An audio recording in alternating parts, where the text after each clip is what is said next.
Hello everyone, my name is Allison Romero and this is my screencast on the race unit we have been covering in our American History and Culture course. In this unit we have been discussing areas in race such as slavery and segregation as well as the civil rights movement and how these events that took place in history have shaped America. Slavery in America began when the first African slaves were brought to the North American colony of Jamestown, Virginia in 1619 to aid in the production of lucrative crops. And African American slaves helped build the economic foundations of the new nation. By the mid-19th century, America's westward expansion along with a growing abolition movement in the North provoked a great debate over slavery that would tear the nation apart in the American Civil War. The Union victory freed the nation's 4 million slaves. The legacy of slavery continued to influence American history from the tumultuous years of Reconstruction in 1865 through 1877 to the civil rights movement that emerged in the 1960s, a century after emancipation. This is an image of an escaped Louisiana slave who bared his scars from the camera in 1863.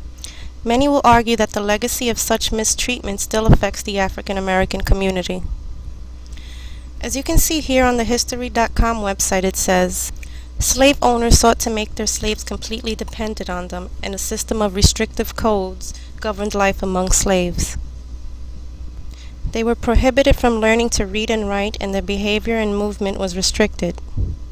Many masters took sexual liberties with slave women and rewarded obedient slave behavior with favors, while rebellious slaves were brutally punished. The next topic we have explored in terms of race is segregation. Following the end of the Civil War and adoption of the 13th Amendment, white Southerners were not happy with the end of slavery and the prospect of living or working equally with blacks whom they considered inferior. To try and maintain the status quo, the majority of states and local communities passed Jim Crow laws that mandated separate but equal status for African Americans. These laws authorized legal punishments for consorting with the opposite race. Jim Crow laws were statuses and ordinances established between 1874 and 1975 to separate the white and black races in the American South. In theory, it was to create separate but equal treatment, but in practice, Jim Crow laws condemned black citizens to inferior treatment and facilities. Education was segregated, as were public facilities such as hotels and restaurants under Jim Crow laws, and led to treatment and accommodations that were almost always inferior to those provided to white Americans.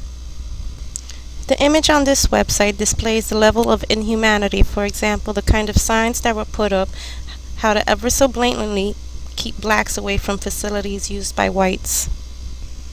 On to the next topic we have discussed in our race unit is the Civil Rights Movement, which was a mass protest movement against racial segregation and discrimination in the southern United States that came to national prominence during the mid-1950s. This movement had its roots in the centuries-long efforts of African slaves and their descendants to resist racial oppression and abolish the institution of slavery.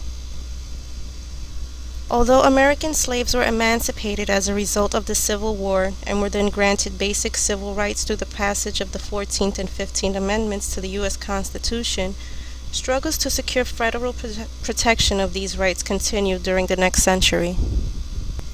Here we have an image of Rosa Parks. As we all know, her refusal to give up her seat to a white man on a bus in Montgomery, Alabama sparked a sustained bus boycott that inspired mass protests elsewhere to speed the pace of the civil rights reform.